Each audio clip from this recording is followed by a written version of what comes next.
Have you ever found yourself replaying a conversation, wondering what someone else thought of you? Or perhaps you've felt a rush of pride from a compliment and a sting of hurt from criticism. This constant search for approval from others is a deeply human experience. We want to be seen, to be understood, to be valued. This desire for validation is essentially a desire for control. We want to control how others perceive us, hoping their positive judgment will confirm our own worth. But the truth is, their approval was never ours to have, and it was certainly never ours to control.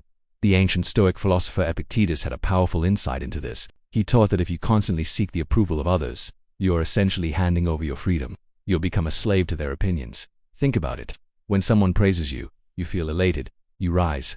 When someone criticizes you, you feel deflated, you fall. Your emotional stability, your sense of self, becomes entirely dependent on the unpredictable whims of others. This is a fragile way to live, a foundation built on shifting sand. The Stoics offered a powerful alternative, developing an internal authority. Instead of looking outward for validation, we must learn to look inward. Your character, your principles, your integrity, these are the things that truly define you. Not the applause you receive, and not the criticism you endure. This is the bedrock upon which you can build a stable and resilient sense of self. It is the practice of finding your worth within, rather than begging for it from the outside world. A powerful question to ask yourself is this: if no one were watching, if no one would ever approve or disapprove, would I still act in this way? Would I still pursue this goal? Would I still hold this belief? If the answer is no, then it's a sign that you might be negotiating with your own integrity. You are acting for the audience, not from your core principles. This is a subtle form of self-betrayal, and it slowly erodes your inner strength.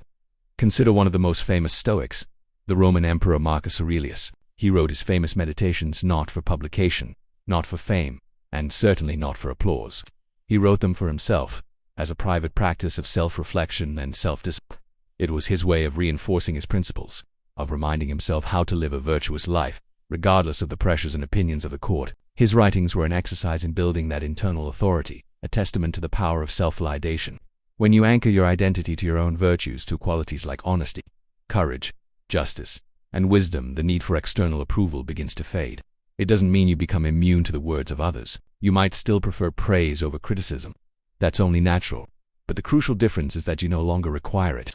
Praise becomes a pleasant bonus, not a necessary fuel for your self-esteem, and criticism becomes data to consider, not a verdict on your worth. This distinction is where true freedom is found.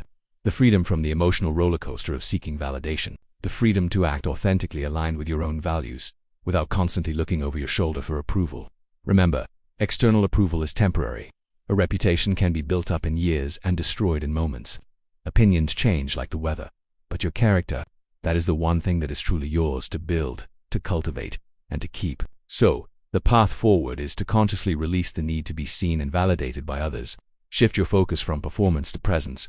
Instead of trying to manage how you are perceived, concentrate on simply being who you are, with integrity and steadiness. Cultivate your own inner world. Read, reflect, and spend time in quiet contemplation. Understand your own values and commit to living by them, day by day. This is not a path of arrogance or isolation.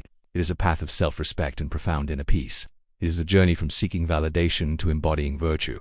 And in that journey, you will find a strength and stability that no amount of external praise can ever provide. Your worth is inherent. It is not granted by others. It is realized by you. Thank you for watching.